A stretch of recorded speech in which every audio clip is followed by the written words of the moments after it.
Bonsoir à tous, très heureuse de vous retrouver. À la une de Ça vous regarde ce soir, Roselyne Bachelot, ministre d'une Culture sinistrée. La mission qu'elle vient d'accepter s'apparente aux travaux d'Hercule. Réussir le déconfinement des musées, des festivals, des cinémas, des théâtres à l'heure où la deuxième vague de coronavirus menace faire renaître un secteur qui a perdu 22 milliards d'euros. Bref, faire plier Bercy. Bachelot commando. C'est notre grand débat ce soir. On parlera aussi des ravages du déconfinement sur la santé mentale. Voilà des semaines que les psychiatres sonnent l'alerte. Troubles anxieux, dépression, décompensation en cascade. Une nouvelle vague de malades déferle dans les urgences psychiatriques. L'état des lieux, les réponses possibles avec nos invités tout à l'heure. Enfin, dans ma journée à l'Assemblée, Thomas Després nous racontera comment un amendement voté hier soir va avoir de grandes conséquences sur notre consommation de tabac. Voilà donc pour le programme. C'est parti, #CVR. N'oubliez pas, on y va.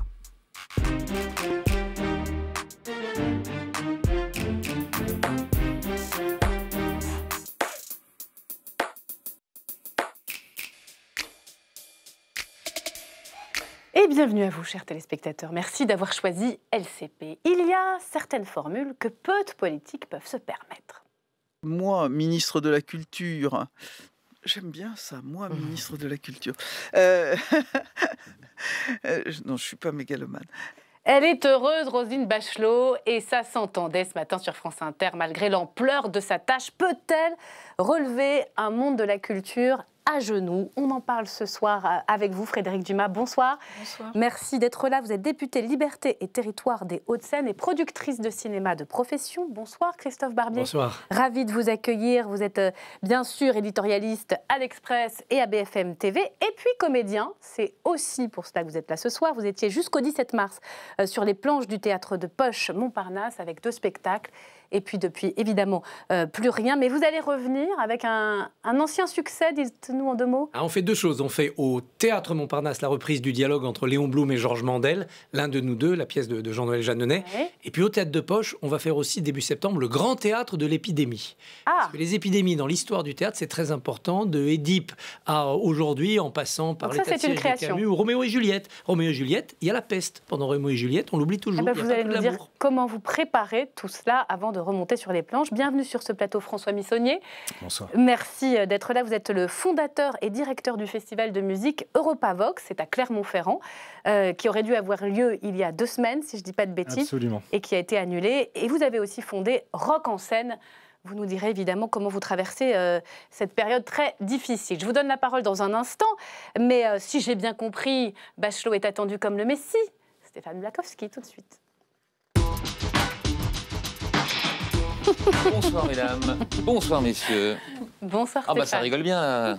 Alors, ce soir, si j'ai bien compris... Si j'ai bien compris, il ne faut pas rigoler, parce qu'il y a une terrible malédiction qui pèse sur le ministère de la Culture. Je ne sais pas si vous vous souvenez de la malédiction des pharaons. Vous savez, c'est la légende qui dit que les premiers explorateurs qui ont pénétré dans la pyramide ont profané le sarcophage de Toutankhamon et que du coup, dans les 18 mois qui ont suivi, ils sont tous morts. Et bien, c'est pareil au ministère de la Culture. Vous y entrez, plein d'orgueil, plein de projets, plein d'illusions peut-être, enfin heureux en tout cas, et 18 mois plus tard, malédiction, vous sortez rincé, lessivé, amer, battu. D'ailleurs, je n'invente rien, cette malédiction, elle existe, puisque le ministre Franck Riester en parle lui-même.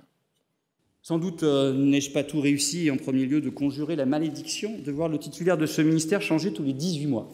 Mais je crois que nous pouvons être fiers du travail accompli ensemble. Bon, alors vous y croyez, vous, à la malédiction de la rue de Valois? Si, j'y crois, évidemment. Ça n'a pas encore été démontré scientifiquement, évidemment. Mais on a quand même pas mal de preuves empiriques. C'est-à-dire qu'on constate, on voit bien. Regardez le quinquennat Hollande. Je sais pas, il y avait Aurélie Filippetti, 18 mois. Fleur Pellerin, 18 mois. Audrey Azoulay, 18 mois. Bon, pareil, Françoise Nyssen, voilà, quand elle est arrivée, formidable, une grande éditrice qui a monté Actes Sud, une superbe réussite. Regardez ce que disait le Figaro quand elle est arrivée. Tout le monde de la culture l'applaudissait. On disait « Ah, enfin, on a trouvé notre ministre !» Pluie d'éloges. C'est Jean-Pierre Dumontet, mais il n'y avait plus d'éloges, oui, effectivement. Et en revanche, 18 mois plus tard, voilà, malédiction.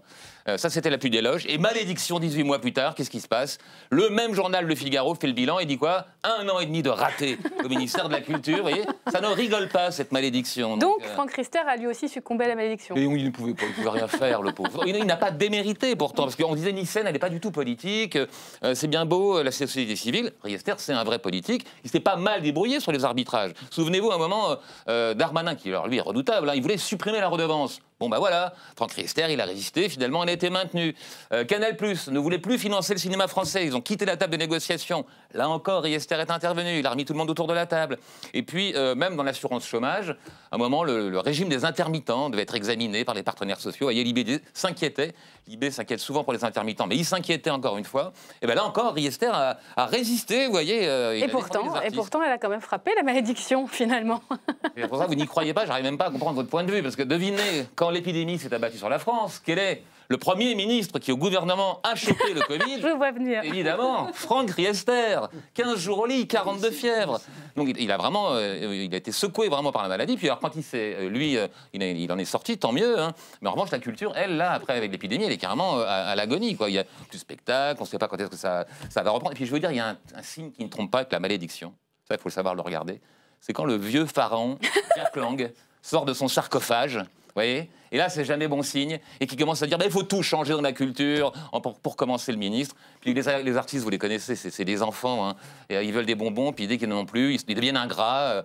Regardez, ils ont fait une tribune pour dire, Monsieur le Président, on veut changer de ministre, on ne le voit pas assez. Ils voulaient voir leur ministre, ils ne l'ont pas vu. Voilà, donc ce sont les artistes qui ont eu la peau de Franck Riester? Bon, je pense que là, les artistes, ils se plaignaient un peu comme d'habitude. Non, celui qui a vraiment fait beaucoup de tort à Franck Riester, c'est le Président de la République. Alors ça, oui. Ça, Macron, il lui a fait beaucoup de tort parce qu'il lui a complètement sapé son autorité. Donc, même les artistes ne pouvaient pas vraiment le respecter. Leur ministre, regardez, j'ai une petite liste de ce qu'il a. On l'a écarté du dossier de Notre-Dame. Bon, c'était quand même son registre.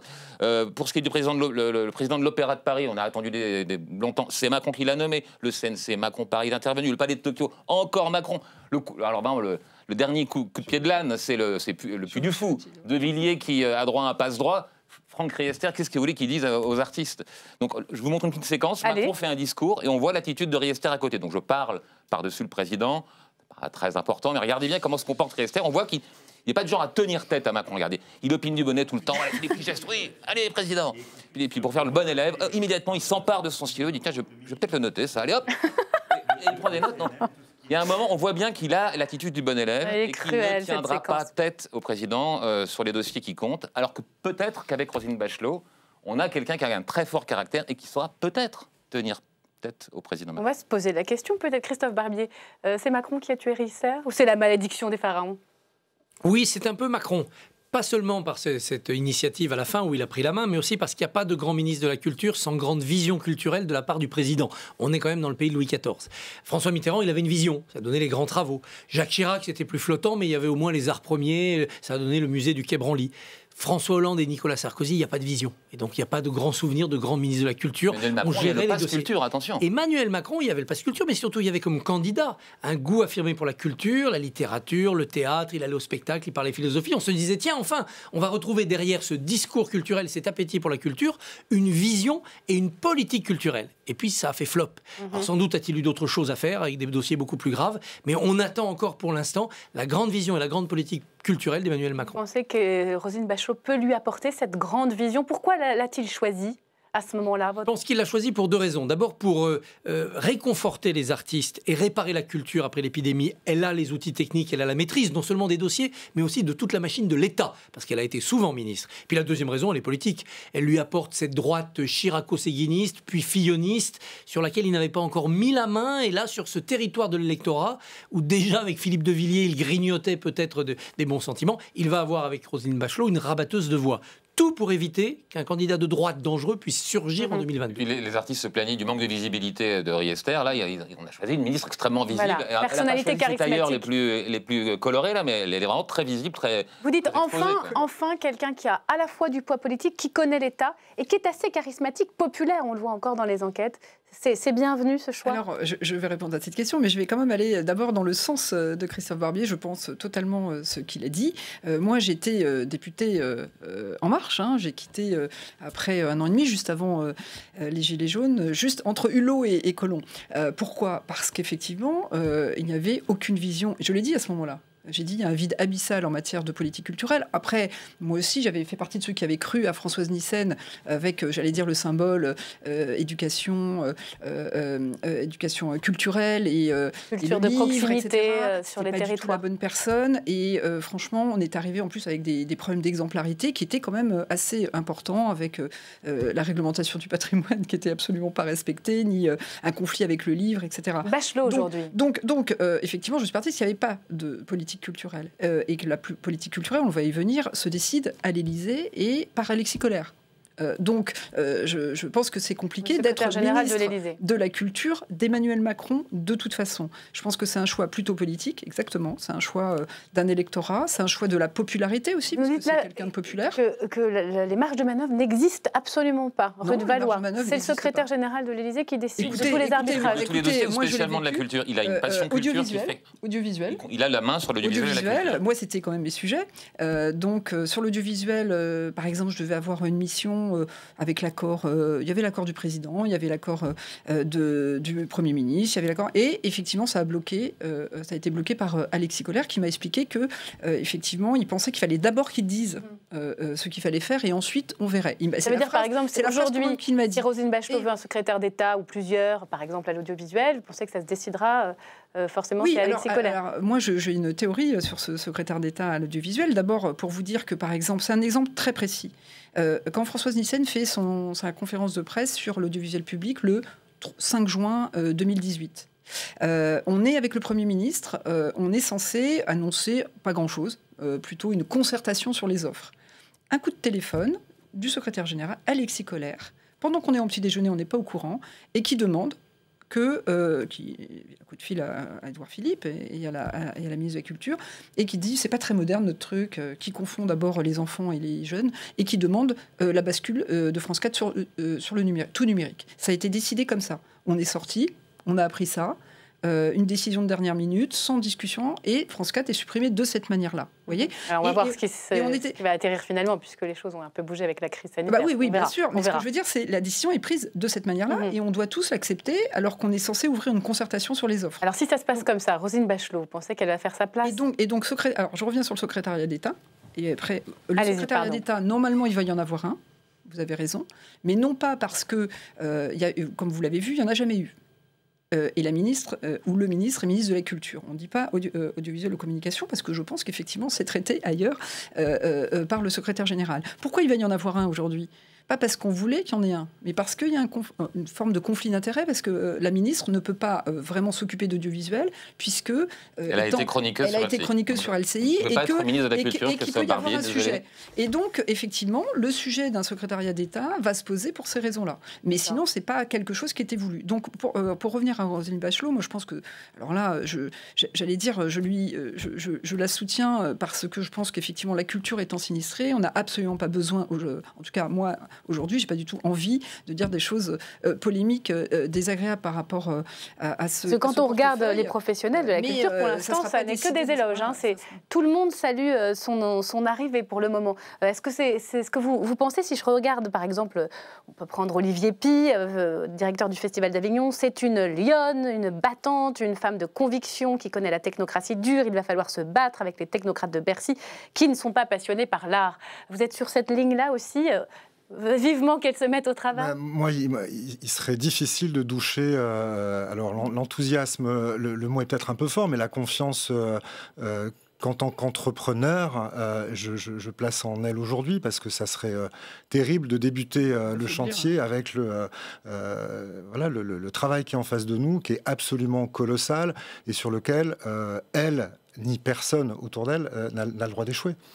Donc après, oui, c'est juste pour nous, entrepreneurs, particulièrement du spectacle privé, dans la musique, on a des relations qui ont souvent été lointaines avec le ministère de la Culture. On a toujours l'espoir que ça change. Vous avez une mélomane, Ruth Valois, une lyricomane qui adore la musique baroque, la musique lyrique, l'opéra. Voilà, et j'espère qu'elle écoute Et pas aussi seulement parfois un peu cette de rock, musique-là. voire du rap dans son environnement. Non, l'histoire des esthétiques, c'est aussi un vrai sujet. Mais après, ce qu'on peut dire effectivement, c'est que ça fait 20 ans que je produis des festivals de rock. J'ai vu passer une dizaine de ministres de la Culture, et donc c'est assez compliqué de faire du travail de fond quand on part de si loin, c'est-à-dire des esthétiques dont je m'occupe, quand le turnover est aussi rapide. Mais là, en fait, on n'a pas le choix. Voilà, il faut effectivement... Est-ce que ça se joue pas aussi avec, je pense, sur Rock en scène avec les régions, plutôt que de passer forcément par le ministère, est-ce qu'on ne peut pas s'entendre avec une région et monter un bon festival sans avoir à compter sur ce qui se passe à Paris C'est ce qu'on fait. Mais un peu par la force des choses, et puis on s'en sort à peu près bien. Moi, j'ai toujours quand même un peu un questionnement, ça me rend perplexe, le fait que en 2020, il y ait encore toujours une espèce d'inéquité complètement profonde et structurelle des esthétiques artistiques en France. Voilà. C'est-à-dire qu'à aujourd'hui, il suffit... D'ailleurs, ça serait assez intéressant de voir un peu comment l'argent du ministère de la Culture et ses efforts sont répartis en fonction des esthétiques. Par exemple, pour l'Opéra de Paris, il y a une subvention qui est de l'ordre de 100 millions d'euros pour l'Opéra de Paris. Ça me paraît... C'est énorme. C'est dévore une bonne partie du budget. C'est important, et après ça manque un peu d'équité, c'est ça? Voilà, moi c'est plutôt la logique d'équité qui m'intéresse. Je voudrais qu'on rentre dans le dur, et notamment dans les chantiers qui attendent Roselyne Bachelot. D'abord, on va parler du déconfinement, puisque les lieux culturels ont commencé à rouvrir, pas tous, mais des cinémas, des théâtres, certains concerts. Pas tous, on va y venir. On est allé voir Jean-Marc Dumontet, Théâtre Point Virgule, qui a rouvert, lui, à Paris. Et c'est Clément Méric et Nathalie Guilloire qui l'ont rencontré. On attend beaucoup, toujours, d'un nouveau ministre, mais je pense que j'attends de Roselyne Bachelot de l'impulsion, de l'envie. Et ensuite, je sais qu'elle a l'expérience, qu'elle a l'autorité, qu'elle a le franc-parler, et qu'elle a une forme de grande liberté. Et je pense que ça va être utile pour aller peser dans des arbitrages pour que notre secteur ne soit pas oublié. J'ai envie d'une ministre forte qui porte ce discours et qui, à nos côtés, donne les impulsions nécessaires. Attention, mesdames et messieurs, dans un instant, on va commencer. Installez-vous dans votre fauteuil bien gentiment. Ce qui change d'abord, c'est la joie qu'on éprouve. Parce que ça fait longtemps qu'on est frustré de ne pas pouvoir jouer. Donc c'est une renaissance pour nous, et c'est un moment très important. Attention mesdames et messieurs, c'est important. On va commencer. Ensuite, ce qui compte, c'est de bien accueillir le public. Donc le public soit rassuré en termes sanitaires, et donc qu'on respecte les règles qui ont été mises en place pour que les gens viennent assister à un spectacle en étant libérés et en ayant envie de profiter du spectacle sans se poser des questions sanitaires. Notre vie, c'est d'être sur scène, qu'on soit producteur, qu'on soit artiste, donc c'était une immense frustration. L'ouverture du point virgule, ça s'inscrit là-dedans. Il faut qu'on réamorce, il faut qu'on impulse, et il faut qu'on continue à vivre et qu'on recommence à vivre. Les difficultés, c'est qu'il faut redonner le goût au public de venir. Donc à nous d'être inventifs, à nous d'être créatifs, à nous de créer des urgences. Les théâtres, ils ne se sont jamais arrêtés, sauf pendant cette épidémie. Il faut renouer avec la vie. Christophe Barbier, renouer avec la vie quand une deuxième vague menace. On sent que les Français sont encore très réticents à vraiment retrouver les lieux de culture qui leur sont chers. Vous, au théâtre, vous y êtes retourné depuis? Vous voyez si le public est au rendez-vous ou pas vraiment? Pas encore retourné comme spectateur. On voit qu'en effet, c'est difficile. C'est difficile. On pensait qu'il y aurait peut-être une orgie de spectacles de la part des gens qui ont été frustrés pendant plusieurs mois. Mais il y a cette peur de l'épidémie, de la vague 2. Il y a aussi autre chose. C'est que tout simplement, les spectacles qui ont été arrêtés n'ont pas tous repris. Certains vont être reprogrammés à la saison prochaine parce que rien n'a pu être répété. L'annulation de la plupart des festivals, dont Avignon, a complètement perturbé le cycle de production, programmation, diffusion, tournée. Donc, il faut un peu recaler tout ça. Ce qu'il faut espérer, c'est que dans les protocoles sanitaires qui seront rendus publics ces prochains jours, on autorise la jauge complète. S'il faut commencer à mettre des rangs libres, des sièges libres, ça va être une catastrophe. On peut imposer le port du masque aux spectateurs. Pour des spectacles courts, c'est supportable. On le voit d'ailleurs quand les gens prennent le train ou l'avion avec le masque. Mais il ne faut pas créer cette distanciation. Ça tue l'esprit du public et ça empêche... C'est vrai qu'il y a des incompréhensions. On laisse le métro, évidemment, ouvert à tout le monde, mais il est souvent totalement plein. Et pas les salles de cinéma avec ces contraintes sanitaires, ni les concerts, ni le théâtre. Ça vous semble incompréhensible? Disons que, en tout cas, beaucoup de Français ne comprennent pas. Et de toute façon, ces injonctions contradictoires, elles sont là depuis plusieurs mois et effectivement, on a du mal à comprendre. Alors en plus, quand aujourd'hui on nous annonce depuis ce matin, attention, seconde vague, etc., moi je pense que on ne va pas déconfiner et lever les mesures sanitaires avant longtemps. En tout cas, je pense que tout le monde doit s'attendre à ce que ça dure. Et pour vous, un mot sur le cinéma, sur la manière dont ça se passe, parce que j'ai l'impression que c'est un peu mieux qu'au théâtre quand même, mais moi, les premiers retours. Oui, c'est un peu mieux, mais bon, on a un problème avec le cinéma, c'est qu'il n'y a pas de film, mais au-delà de... Et en plus, on est dans une période où, naturellement, même sans la crise, c'était pas le mois de juillet qui était le mois, qui était le mois évidemment de sortie des films. Mais moi, je voulais quand même dire quelque chose, parce qu'on a parlé tout à l'heure de Roselyne Bachelot en tant que personne. Je pense que là, il y a une marche qui est en train d'être loupée. Au-delà d'elle et de sa personne, qui est en train d'être coupée par le gouvernement, dont évidemment on ne parle pas, puisqu'on parle aujourd'hui du déconfinement, mais les problèmes dans la culture et les problèmes dans le cinéma et dans le spectacle vivant, c'est pas la vague, c'est pas là. L'impact et le choc, ça va être effectivement dans les mois qui viennent. Et aujourd'hui, je dis ça parce qu'on est en train de discuter, de finir, là, on nous a imposé de le faire avant 20h, et c'est d'ailleurs les amendements concernant la culture qui sont en train de se faire sabrer là pendant qu'on est ici, parce qu'on nous demande de les défendre. On nous demande de les défendre en vitesse parce qu'il faut finir avant 20h. En fait, c'est un projet de loi de finances rectificative avec des mesures d'urgence. On est en train de parler de mesures d'urgence quand d'autres pays, comme l'Allemagne, a déjà proposé son plan de relance national qui vient d'être accepté hier par la Commission européenne. On a un train de retard. Les Italiens dont on se moque de temps en temps, pas en septembre. Ils ont déjà fait leur plan de relance national et présenté. Et nous, on est encore dans les plans de mesures d'urgence. Pourquoi je dis ça? Parce qu'on a plusieurs députés transpartisans, y compris des députés En Marche. Je dis ça parce que contre l'avis du gouvernement, transpartisans déposé des amendements de relance, notamment dans le cinéma, par exemple, et aussi dans le spectacle vivant et les concerts. Tous ont été rejetés par le gouvernement en disant... c'est pas le moment, la relance s'attendra.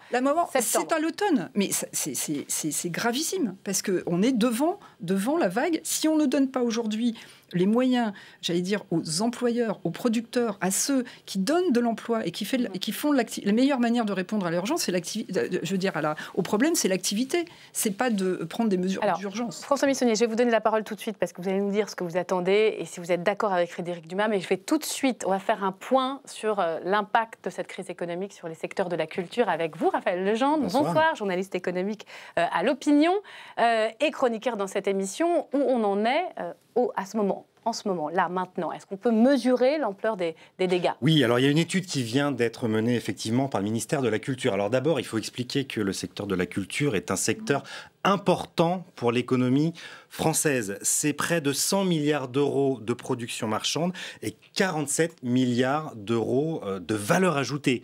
C'est plus de 2% du PIB, de la création de richesse nationale en France. C'est un secteur qui est également extrêmement pourvoyeur d'emplois. Près de 80 000 entreprises dans le milieu de la culture et 635 700 personnes. Plus que l'automobile. Est-ce que ça, Olivier Py répète ça? 7 fois plus que l'automobile. Effectivement. Et donc la crise, effectivement, est venue balayer tout ça de manière assez violente.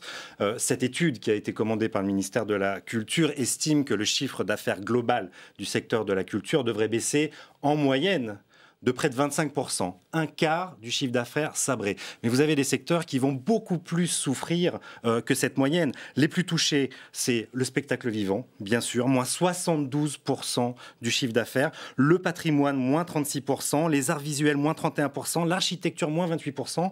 La crise est extrêmement violente pour tous ces secteurs. Il y en a d'autres qui tirent leur épingle du jeu. Les jeux vidéo, par exemple, ou les plateformes numériques, tout ce qui est numérique. sont plutôt bien sortis. Est-ce que vous pensez que ça peut repartir en V ou pas? Alors, en V, pas tout de suite, puisqu'on voit qu'effectivement, dans les salles de spectacle, tout le monde n'est pas revenu encore. Il y a toujours une crainte. La croissance repart de manière générale plutôt bien. Les surprises sont plutôt bonnes, mais on ne rattrapera pas le niveau de croissance qu'on avait pu connaître avant. Ce ne sera pas un V, ce sera plutôt une racine carrée. On va rebondir, mais moins vite. Et la pente sera très longue. Et la culture est souvent une variable d'ajustement dans le portefeuille des Français.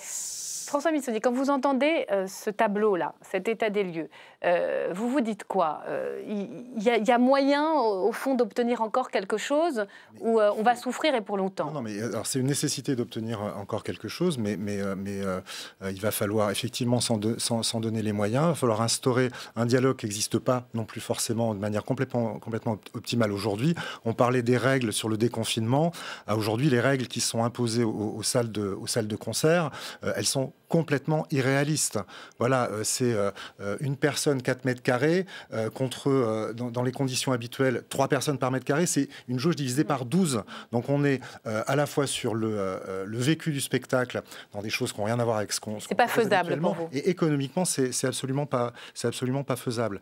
Et là, sur la relance, déjà, il va falloir qu'on parle maintenant sérieusement de quel protocole sanitaire on met en place en responsabilité. Vous êtes tous d'accord là-dessus. Avec les professionnels, en écoutant les professionnels, en discutant avec les professionnels dès la rentrée. Y compris quand on parle de vague 2, comme on dit, du coronavirus. Ça semble un peu compliqué de réfléchir à ça quand cette actualité vient percuter. Il ne faut pas infantiliser les professionnels. C'est-à-dire que nous sommes des professionnels, on accueille du public. Le premier souci que nous avons quand on organise des festivals, des concerts, c'est la sécurité du public. Donc, on ne fera pas n'importe quoi. Les professionnels ne demandent pas à ce qu'on fasse n'importe quoi, mais qu'on fasse les choses. Les choses peuvent être assouplies aujourd'hui parce qu'il n'y a pas de cohérence dans les différentes mesures qui sont appliquées. Ça part un peu dans tous les sens. Sur le plan sectoriel, absolument. Vous, personnellement, vous avez un manque à gagner de combien? Vous avez perdu combien avec l'annulation? Nous, l'annulation du Festival Europavox, c'est 25% du budget qui est 2 millions d'euros qui était déjà engagé. Donc c'est un peu plus de 500 000 euros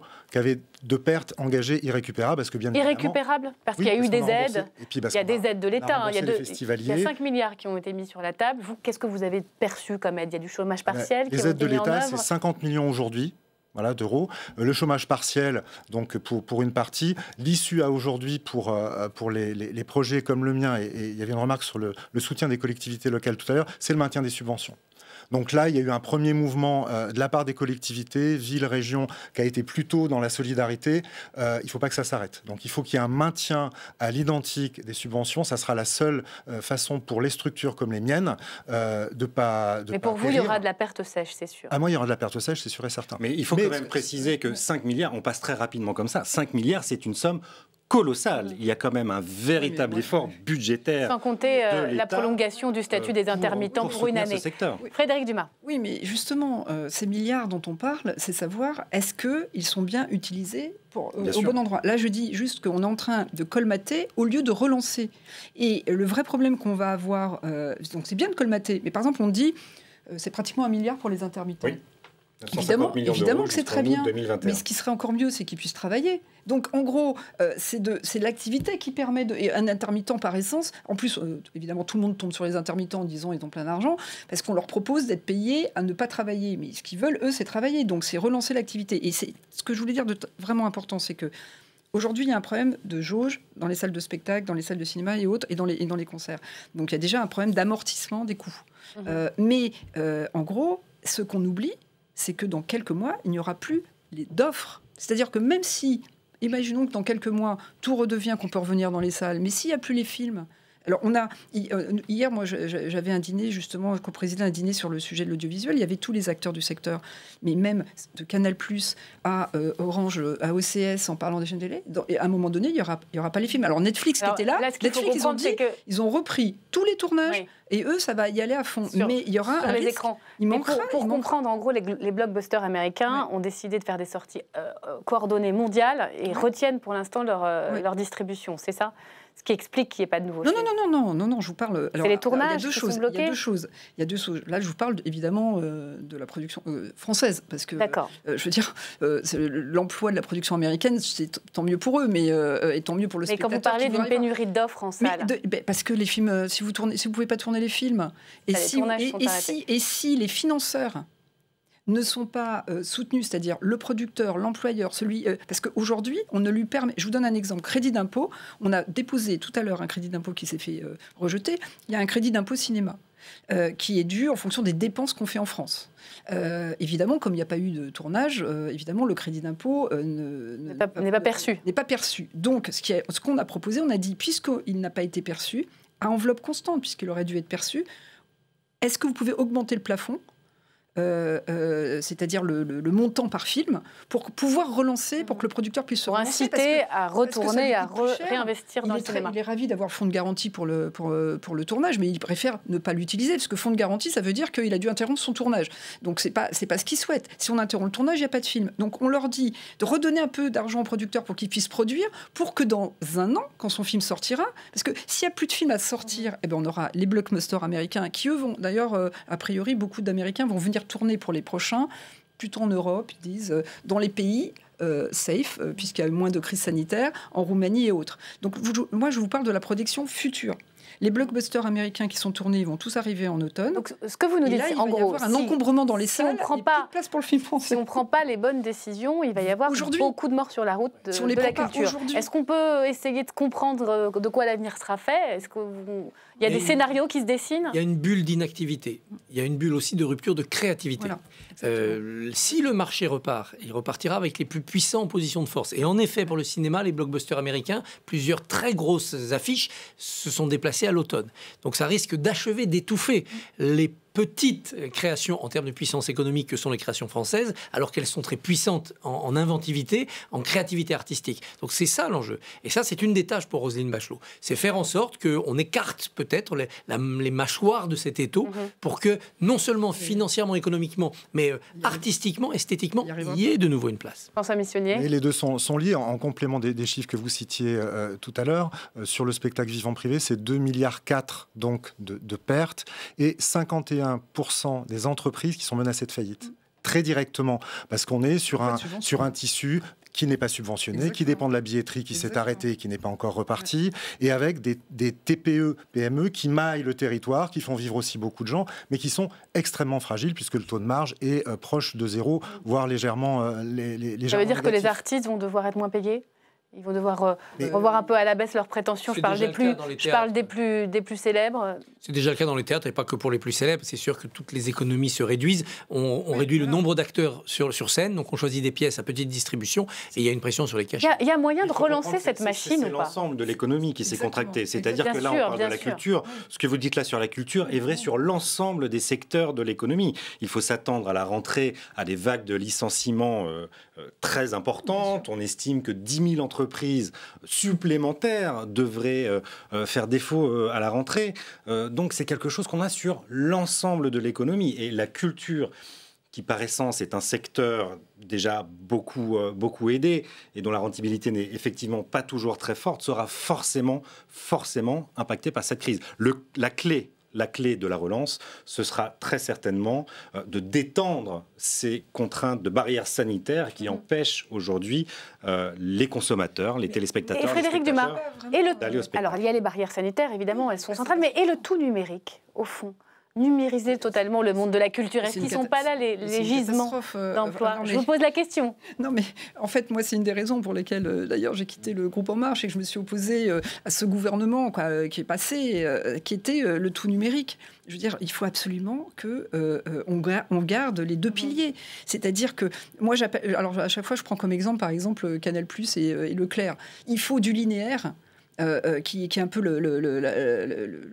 la vitrine et la promotion, etc. Et après, on va effectivement dans le magasin. Mais il y a en plus les fractures. Comment on peut aujourd'hui proposer du tout numérique alors qu'on sait qu'il y a des fractures territoriales, qu'il y a des fractures numériques, évidemment, mais qu'il y a des fractures d'usage. Donc, je veux dire, il faut absolument marcher sur les deux piliers. Et je voulais juste redire... Est-ce que le numérique n'est pas une réponse à la fracture territoriale, justement, à ces territoires isolés du spectacle? Mais vous savez, allez, le débat s'achève. Je voudrais encore faire circuler un peu la parole. Allez-y. L'échec du pass culture, c'est exactement ça. C'est un pass numérique. Comment voulez-vous qu'il fonctionne ? Il ne peut pas fonctionner puisque dans les territoires dans lesquels il est censé apporter quelque chose, puisque si le pass culture ne renouvelle pas les publics, c'est pas la peine. Hein, eh bien, c'est des territoires où il n'y a pas d'accès numérique. Il y a des zones blanches et en plus, il n'y a pas d'offres. Donc le numérique, dans un endroit où il y a une zone blanche, où il n'y a pas de débit, ça aggrave la fracture culturelle et sociale. Je voudrais qu'on termine sur un symbole, le 1%, vous savez, culture du budget. On n'y est même pas encore aujourd'hui, alors ça suffira peut-être pas à résorber cette crise dans les secteurs de la culture, mais vous demandez, vous, François Missionnier, que ce budget culture vraiment augmente. On sait que le budget justice va augmenter et on est en pleine phase de discussion budgétaire à la rentrée. Ce serait déjà un gros geste ? Ben, ça serait un geste absolument indispensable à l'époque actuelle, et à nouveau avec une vraie réflexion, ce qu'on demande sur la manière derrière dont les sommes sont réparties, et donc de l'équité, secteur public, secteur privé, diversité. La transparence sur le fléchage. Et les esthétiques. Le 1%. C'est une promesse, hein. On n'y est pas encore aujourd'hui, 1% du budget d'État pour la culture. Il faut s'arracher à ce symbole parce qu'on peut l'atteindre très facilement en faisant rentrer dedans des budgets périphériques, donc c'est artificiel. Par ailleurs, ce n'est pas une dépense, la culture, c'est un investissement, on l'a vu, ça dégage de la valeur. Et en effet, il faut remettre à plat la distribution de cet argent, c'est-à-dire la politique de subvention. C'est ça souvent qui est faussé par un saupoudrage ou par des iniquités. Merci beaucoup. Merci infiniment d'être venu débattre de la culture que nous aimons beaucoup ici à LCP. On va s'intéresser à présent à un autre sujet dont on parle peu, trop peu d'ailleurs, l'impact de la crise sanitaire sur la santé mentale. Cela fait plusieurs semaines que les psychiatres alertent sur les conséquences du confinement. La consommation de psychotropes a explosé. Alors avant d'en parler avec nos invités, on va regarder ce témoignage. Rabika et Maïté Frémont ont rencontré une aide-soignante dans une EHPAD qui a fini par craquer. 2 mois que la crise est passée, 2 mois que Charlotte, 56 ans, peine à se relever. Le Covid, dit-elle, est venu briser 20 ans de carrière d'aide médico-psychologique. Elle travaille en EHPAD et n'avait jamais rien vécu de tel. En l'espace de quelques semaines, elle a accompagné jusqu'à leur décès une trentaine de résidents malades du Covid. Vous savez, quand vous êtes en fin de vie, souvent les familles ont le droit de venir vous accompagner, ils sont à vos côtés. Ils vous tiennent la main, ils vous rassurent, ils essayent de vous accompagner au mieux. Et là, on faisait un peu notre rôle de soignant, évidemment, mais on ne pouvait pas faire venir les familles. Donc c'était très difficile lorsque les résidents disaient « je veux voir ma fille ». Et ils étaient seuls. En pleine crise, elle alerte sa direction du manque de moyens. Sans réponse, elle contacte l'ARS, une démarche qui, selon elle, lui a valu une mise à l'éloignement. C'est totalement anormal qu'on puisse nous pousser à l'éloignement parce qu'on a lancé une alerte pour faire un appel au secours tout simplement, pour nous donner du matériel, pour nous donner plus de courage pour continuer à combattre le Covid. Depuis, Charlotte lutte contre la dépression. Elle est suivie par un psychologue. Je prends des médicaments la journée pour oublier que j'existe ou pour essayer d'oublier ce qu'on m'a fait endurer. Et je dors plus de la nuit. Je suis au bord de faire une bêtise. Je suis très mal. Tous ceux que j'ai soignés sont tous morts. Donc tous les jours, les familles m'appellent, même encore. Hein. Les familles m'appellent. Donc j'essaye de les aider au mieux, mais bon, je suis déjà pas bien moi-même. Comment voulez-vous que je réconforte les autres? Et après, on dit que je suis aide médico-psychologique. Ben là, franchement, c'est difficile d'avoir cette appellation-là. Donc tout ce que j'ai vu, c'est un traumatisme tellement puissant, plus une direction qui s'est complètement détachée de tout ça, qui n'a même pas pris conscience du mal qu'on endurait.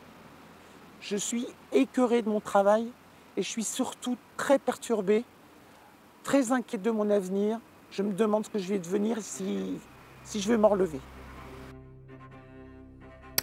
Voilà, c'est un sujet qui a été réalisé grâce à l'aide de l'association SPS, Soins aux professionnels de santé, qui dispose d'un numéro vert que je vous donne immédiatement, le 0805 23 23 36.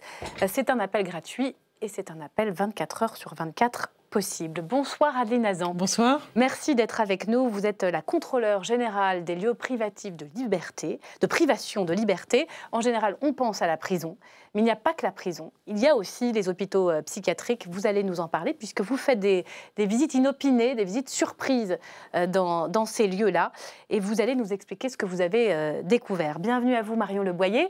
Ravie de vous accueillir à nouveau sur ce plateau. Vous êtes psychiatre, directrice des départements universitaires de psychiatrie de l'hôpital Henri Mondor à Créteil. En 2018, vous tiriez déjà la sonnette d'alarme sur la psychiatrie à l'hôpital. Psychiatrie état d'urgence, c'était chez Fayard. Et par Skype, en duplex, nous attend Martine Vonner. Bonsoir. Vous êtes députée écologie, démocratie, solidarité du Bas-Rhin. C'est une région qui a évidemment été terriblement touchée par le Covid. Et vous êtes psychiatre, d'ailleurs toujours en exercice. Je vais d'abord commencer avec vous, Marion Le Boyer, parce qu'on aimerait comprendre, au fond, ce à quoi vous faites face. Vous parlez d'une nouvelle vague, une vague de nouveaux patients qui déferlent dans les services psychiatriques. De quoi souffrent-ils? Est-ce que ce sont des patients qui ne fréquentaient pas les hôpitaux psychiatriques par le passé ou les services psychiatriques? De quoi souffrent-ils? De quels troubles souffrent-ils particulièrement dans cette période? Alors c'est une très bonne question parce que c'est clair que l'après-Covid, si on y est en ce moment, il sera psychiatrique et que c'est devant nous. Donc pendant la pandémie, on sait que nos patients, certains d'entre eux ont été en rupture de soins et donc rechutent et donc arrivent à l'hôpital. Mais ce qui est aussi extrêmement clair, c'est qu'il y a toute une frange de la population qui n'a jamais été malade et qui arrive à l'hôpital pour plusieurs raisons. La première, c'est que la population générale a été exposée à toute une série de facteurs stressants, d'isolement social, d'augmentation d'addiction, de toute une série de difficultés, en particulier les soignants, vous en parliez à l'instant, qui ont vécu des choses extrêmement difficiles, pas que dans les EHPAD, mais aussi à l'hôpital. On va en reparler des soignants. Mais aussi des femmes qui se sont exprimées en disant qu'elles étaient très en souffrance, et puis des populations précaires, qui sont particulièrement vulnérables et qui sont particulièrement qui ont souffert de l'enfermement ou de l'éloignement dû à l'enfermement de proches ou du déconfinement, c'est-à-dire du moment où on vous dit vous pouvez ressortir. Ils ont souffert de toute une série de facteurs qui sont l'isolement social, qui sont le stress lié à l'inconnu, le deuil dans certains cas, le fait que leurs proches ont été hospitalisés, quelquefois des violences dont on a aussi entendu parler. Donc ils ont développé un certain nombre de pathologies psychiatriques. Lesquelles ? Surtout des troubles de l'humeur et surtout des troubles anxieux. Donc on sait qu'il y a une augmentation dans les pays voisins qui ont commencé à faire des études statistiques, à peu près 30% de nouveaux cas. Et nous, on a à la Fondation Fondamentale créé une plateforme qui s'appelait Covid Écoute, qui a fonctionné entre la mi-avril et la mi-mai. Et on a constaté que parmi les patients ou les personnes qui appelaient, qui avaient vraiment des pathologies dépressives et anxieuses, il y avait près de 70% de nouveaux consultants, c'est-à-dire des personnes qui n'avaient jamais été malades auparavant. Donc ça, c'est une première population à laquelle il faut qu'on veille et qu'on soit particulièrement vigilant. Et devant nous se profilent aussi probablement des conséquences liées aux conséquences économiques qui vont arriver, probablement le chômage, les difficultés financières qui vont aussi faire le lit de la dépression. Il y a un autre phénomène auquel il faut être très vigilant, c'est les personnes qui ont été infectées par le Covid, qui ont des séquelles inflammatoires de l'infection, et ces séquelles inflammatoires, on sait qu'elles font le lit de la dépression. C'est une caractérisation biologique parfaitement connue. Ça ne part jamais, la maladie. Non, c'est vraiment la partie biologique. C'est une maladie comme les autres, la dépression. Ouais. Et donc, on sait aujourd'hui très bien qu'il y a des conséquences immunologiques des maladies psychiatriques. Ouais. C'est tout le champ de l'immunopsychiatrie. Et donc ça a déjà été décrit dans les précédentes pandémies, le SARS par exemple, où on a eu une augmentation de 30% là aussi de troubles de l'humeur sévères, marqués par la persistance de séquelles inflammatoires. Donc pour toutes ces raisons-là, il faut être extrêmement vigilant et savoir reconnaître chez un patient qui a eu le Covid, qui reste fatigué, il faut être capable de dépister s'ils ont d'autres signes que la fatigue persistante, qui doivent faire dépister, diagnostiquer et traiter un épisode dépressif. Et face à ces nouveaux malades que vous avez vus arriver dans vos services, est-ce que l'hôpital était prêt? Est-ce que l'hôpital a tenu? Psychiatrique, j'entends. Hein. Alors, l'hôpital, je ne sais pas, je voulais les services psychiatriques. On l'a déjà dit à plusieurs reprises, l'hôpital psychiatrique, il y a sûrement Amazon qui le redira tout à l'heure, qui est en crise depuis longtemps, qui est en difficulté.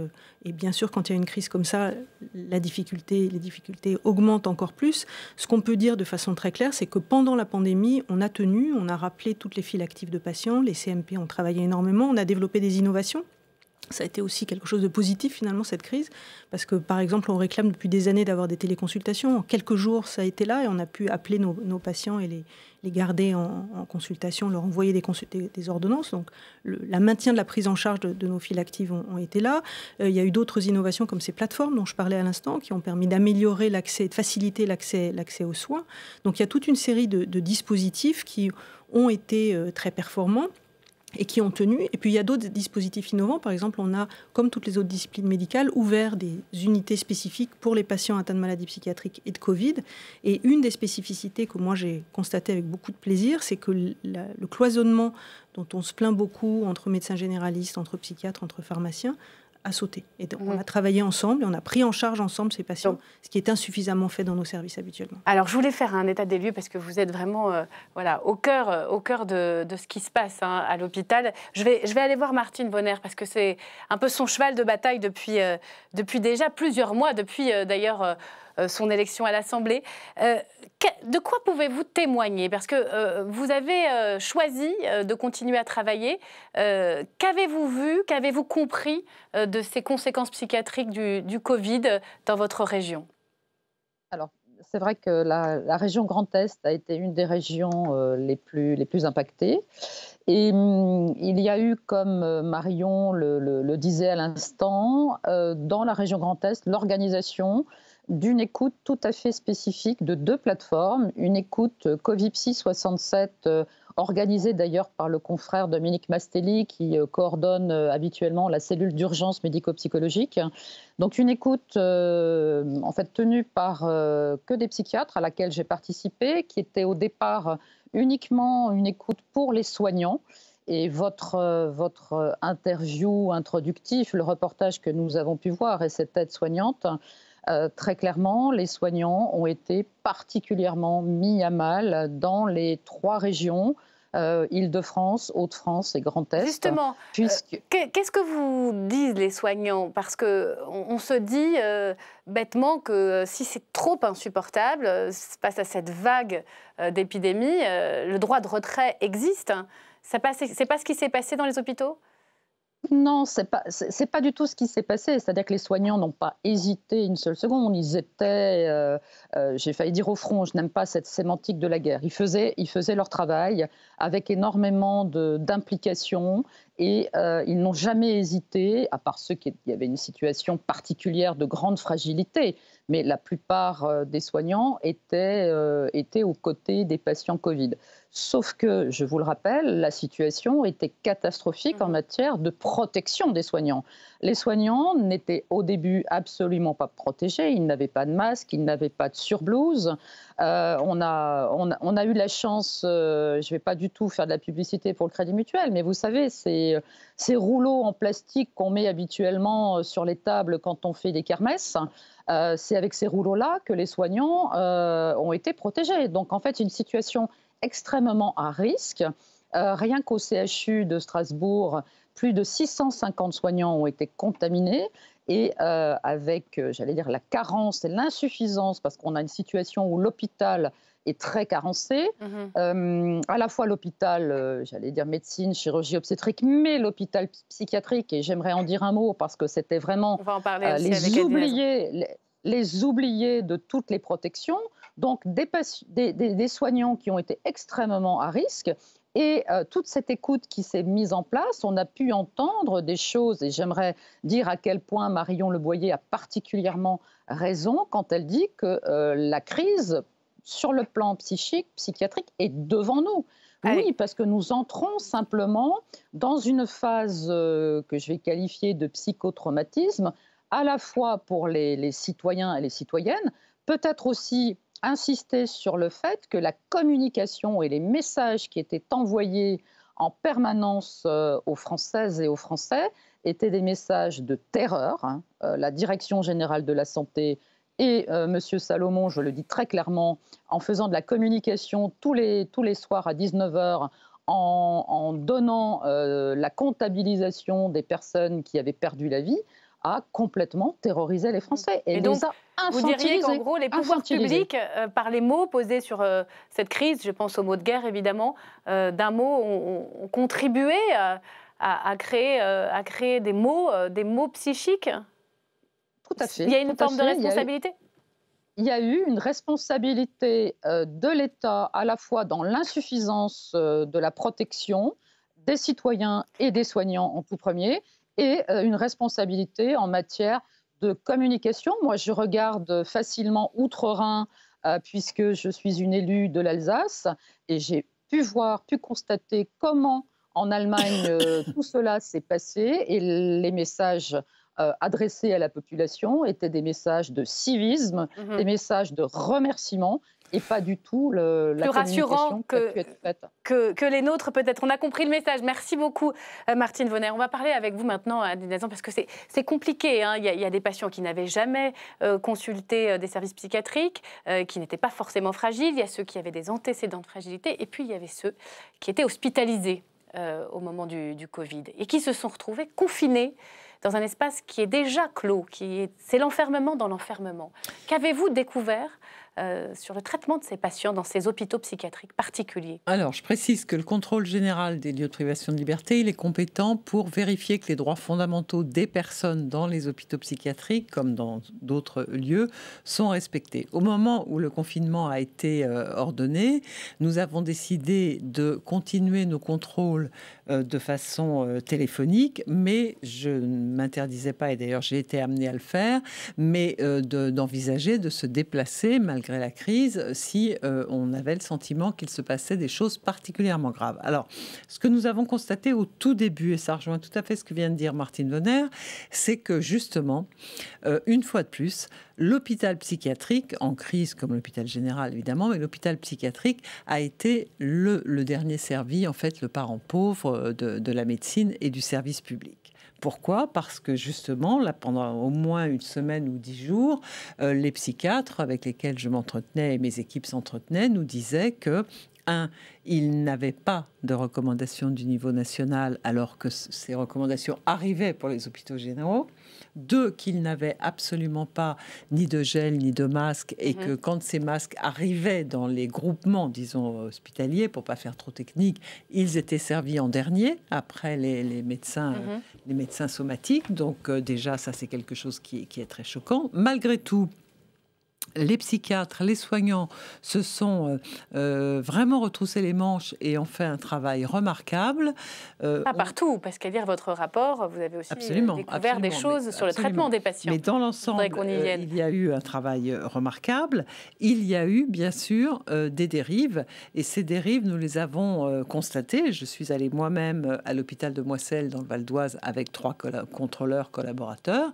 Et nous avons découvert une situation absolument invraisemblable. C'est-à-dire que là où, ça c'était normal, une unité Covid avait été ouverte comme dans tous les hôpitaux psychiatriques, eh bien dans cette unité Covid à Moisselles, il avait été décidé d'enfermer à double tour les patients atteints du Covid, ceux qui étaient soupçonnés de l'avoir et également tous ceux qui étaient entrants, qui arrivaient et dont on ne savait pas s'ils l'avaient, s'ils ne l'avaient pas. Par précaution, on les mettait dans cette unité Covid, mais on les enfermait. Et sans effet personnel, parfois. Sans effet personnel, en pyjama de papier, sans rien qui leur appartenait, avec une dépersonnalisation terrible. Et puis surtout, aucune possibilité de sortir de sa chambre puisqu'elle était fermée à clé, au point que, et c'est aussi pour ça que nous y sommes allés, au point qu'une patiente s'était défenestrée 2 jours avant du 2e étage. Heureusement, elle n'est pas décédée, mais elle a été quand même gravement blessée. Et tout ça, c'était parce que, et c'est ce que j'ai dénoncé et j'ai alerté le ministre de la Santé immédiatement, c'est parce qu'il y avait une confusion opérée par un certain nombre de médecins et la direction de l'établissement entre isolement thérapeutique et confinement. C'est-à-dire qu'on considérait, on s'en est beaucoup entretenu avec les médecins et la direction de l'établissement, ils considéraient que puisqu'il s'agissait de malades mentaux, ils ne pouvaient pas, ces malades, intégrer la nécessité des gestes barrières, donc par précaution, les isoler totalement. On les isolait totalement. Et nous, comme d'habitude, nous avons vu ces patients qui nous ont dit, pour certains d'entre eux, mais je veux bien tout à fait respecter les gestes barrières. Ils étaient totalement capables bien sûr, de comprendre. Je ne supporte pas. C'est tout le sens de votre mission, même si ces cas sont peut-être exceptionnels, que de les Oui, mais on avait eu quelques alertes, c'est-à-dire qu'on avait eu, et c'est là aussi, je trouve, la grandeur du rôle du contrôle général, on avait eu quelques situations où des médecins nous ont appelés pour nous dire qu'est-ce qu'on fait si un patient refuse de respecter les gestes barrières. Est-ce qu'on peut le mettre à l'isolement thérapeutique? On a dit mais non, à l'isolement thérapeutique, c'est uniquement si son état mental justifie un isolement. Ça n'est pas du confinement forcé. Merci beaucoup. On va rester sur le diagnostic. La vague est devant nous. On sait qu'il faudrait tout remettre à plat pour résoudre la crise de l'hôpital et des services psychiatriques à l'hôpital. Ça fera l'objet d'un autre débat, mais je tenais à ce qu'on fasse ce diagnostic. On va sourire un peu pour terminer ce débat avec vous, Camille. Ah, ma journée à l'Assemblée, mais je n'oublie pas Thomas Després. J'arrive. Camille, ma journée à l'Assemblée, c'est Thomas Després qui va nous raconter qu'en une nuit, les députés ont voté un amendement qui va avoir quelques conséquences sur notre consommation de cigarettes, n'est-ce pas Thomas ?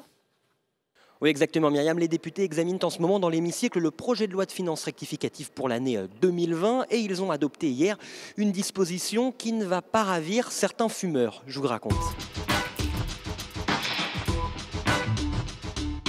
Ça s'est passé hier soir dans l'hémicycle. Les députés ont adopté un amendement du gouvernement qui vise à limiter l'achat de tabac à l'étranger. Aujourd'hui, par exemple, si vous allez en Allemagne, en Italie, en Espagne, vous pouvez rapporter en France 4 cartouches de cigarettes. Demain, ce chiffre est ramené à une seule cartouche, une mesure de santé publique saluée par de nombreux députés. Si nous avons fait le choix du paquet de cigarettes à 10 €, c'est pour inciter les Français à baisser leur consommation et non pas pour aller chercher des cigarettes moins chères à l'extérieur de nos frontières. Se dire qu'on va arrêter de ramener à nos tantes, à nos oncles, à nos amis, 4 cartouches de cigarettes, qui les tuent chacune à petit feu, c'est faire encore un pas important vers la fin, je dirais, du tabagisme. Cette mesure, elle a aussi un aspect économique. C'est d'ailleurs pour ça que le président de la Commission des Finances, un élu, les Républicains, l'a soutenu. Bonjour Éric Woerth. Bonjour. Alors vous avez lancé une mission sur l'impact du confinement sur notre consommation de tabac. Quelle a été la conséquence de cette période sur les buralistes français? Les buralistes étant restés ouverts, le marché noir c'était compliqué de se promener et puis on ne pouvait pas passer les frontières. Donc ils ont réalisé plus de chiffre d'affaires, ils ont vendu plus de tabac et l'État d'ailleurs a encaissé plus de fiscalité. Donc c'était une bonne chose. Donc l'amendement porté par le gouvernement, c'est une bonne chose? Oui, c'est une bonne chose. Ah, c'est une très bonne chose. Maintenant, après, il faut les moyens de le vérifier. C'est évidemment toujours extrêmement compliqué. Il n'y a pas un douanier derrière chaque voiture. Bon. Mais enfin, les contrôles sont assez efficaces. Ils font beaucoup de travail. Mais c'était bien de réduire on a divisé par 4 le volume que l'on peut acheter à titre personnel à l'étranger. Alors pour l'heure, l'histoire ne nous dit pas si cela va faire augmenter le trafic de cigarettes, mais ça, on aura l'occasion d'en reparler dans ma journée à l'Assemblée. Mais bien sûr, Thomas, je ne pense qu'à vous, Camille. J'allais un peu vite, c'est votre chronique maintenant. Mais oui. Alors avec qui avez-vous pris l'apéro cette semaine? Quel député vous nous faites découvrir? Cette semaine, j'ai pris l'apéro avec Pierre-Yves Bournazel. Alors, il est député Agir de Paris, c'est un proche de Rachida Dati, et nous avons bu l'apéro au Café Néon dans le 18e, dont il est aussi un élu. Tout à fait. Alors, Pierre-Yves Bournazel, il a un air comme ça très... Mais il est originaire du Cantal. Il a un air très urbain, je voulais dire, très citadin. Mais il est originaire du Cantal, terre de fromage, évidemment, le Cantal, le Bleu d'Auvergne, le Saint-Nectaire. Mais bizarrement, il ne s'y connaît pas trop en fromage. C'est assez bizarre. Vous avez tenté? Je lui ai quand même demandé comment il aimait manger son Cantal. Vous le choisissez comment? Vieux? Pas trop... Non, pas trop vieux. Pas trop vieux? Vous n'aimez pas quand c'est sec? Non, parce qu'il est trop fort pour moi. En revanche, j'aime bien le chèvre, moi. Ah, vous aimez bien le chèvre? Mais c'est moins la région. Ah bah, c'est pas du tout Auvergne. Ah ben, j'y peux rien, j'aime bien le chèvre, voilà. D'accord. La brebis, voilà. Ouais. Alors vous allez me dire, pourquoi j'ai demandé ses goûts en matière de fromage à Pierre-Yves Bournazel dans l'absolu. Oui, mais parce qu'il y a peut-être un lien entre le fromage et la politique. Ah oui? Et oui, parce que lui, il est né dans le département de Georges Pompidou, dans la région Auvergne de Giscard. Il a vécu sur les terres de Jacques Chirac et de François Hollande. Finalement, la Corrèze, c'est un peu comme un grand plateau de fromage. C'est toutes les sensibilités politiques à la fois. Oui, mais ce sont essentiellement quand même des femmes et des hommes engagés, sont des hommes et des femmes modérés. Voilà. Ouais. On aime la modération, la pondération. Et je pense que c'est une qualité dans le monde qui vient. C'est pareil avec le Cantal, finalement, puisque vous me dites que vous n'aimez pas le Cantal trop vieux, c'est trop fort. Et voilà, j'ai un goût immodéré de la modération. Alors, bon, on tire la métaphore. Oui, voilà, on la file un peu longtemps, oui, je suis d'accord. Alors, Pierre-Yves Bournazel, il a souvent la nostalgie de son pays, liée à des souvenirs d'enfance, bien sûr, mais là, vous allez voir, c'est pas du tout une histoire de fromage. Non, le souvenir d'enfance, c'est pas le fromage. Hein. Ah bon? Les souvenirs d'enfance, ça serait plutôt l'herbe des prés, les ruisseaux, les papillons, l'air de la montagne, puisque dans le Cantal, vous avez la montagne. Je suis allé avec mon grand-père au col de Lac. Et chaque année, lorsque je reviens dans le Cantal, je vais au col de Lac manger une crêpe à la confiture de myrtille. Voilà, je vais au Puy-Marie. Oui, c'est plutôt ça, mes souvenirs d'enfance. Il a plein de petites madeleines, vous voyez. Alors, bien qu'il ne soit pas en marche, Pierre-Yves Bournazel, c'est un marcheur. Il fait au moins 10 000 pas par jour. Il adore ça. Parfois, il donne même ses rendez-vous en marchant. C'est son secret pour être en forme. Mais quand on est député, le problème, c'est qu'il faut aussi rester chic. Et surtout, rester fidèle à ses convictions. Alors, quelles chaussures a-t-il choisi ? On est dans la chaussure vraiment pour le coup c'est la chaussure centre droit là. Centre droit où on peut marcher et puis on peut aller à l'Assemblée. Je peux faire les deux. Oui. Voilà, je suis Attendez, mixte. montrez-nous. On voit bien la semelle. C'est caoutchouc. Et le dessus est centre droit. Voilà. Vous savez, je pense qu'il y a des gens de gauche comme de droite qui ont des plus belles chaussures que moi. On est d'accord que là, c'est un 2 en 1. C'est un mocassin avec du caoutchouc. Donc pour marcher, c'est comme si on était dans une basket. Donc on peut marcher, on peut faire ses activités. Puis quand on va à l'Assemblée nationale, on vous regarde pas en disant tiens, lui, il s'est mis en basket. Mais dans les chaussures de ville souples, toutes n'ont pas un côté politiquement marqué comme ça. Ah bon? Mais on ne voit pas le dessous. Hein. On voit que le dessus. Voilà. Ouais, avec vous, Camille, les députés sont vraiment différents qu'avec moi. Je m'étonne, je ne comprends pas. Merci beaucoup. Merci à pour vous. ce nouveau portrait à la façon Saferis. Merci, mesdames, Marion Leboyer, Adeline Hazan. Merci infiniment. Martine Vonner, merci à vous également. C'est la fin de cette émission. On se retrouve mardi prochain.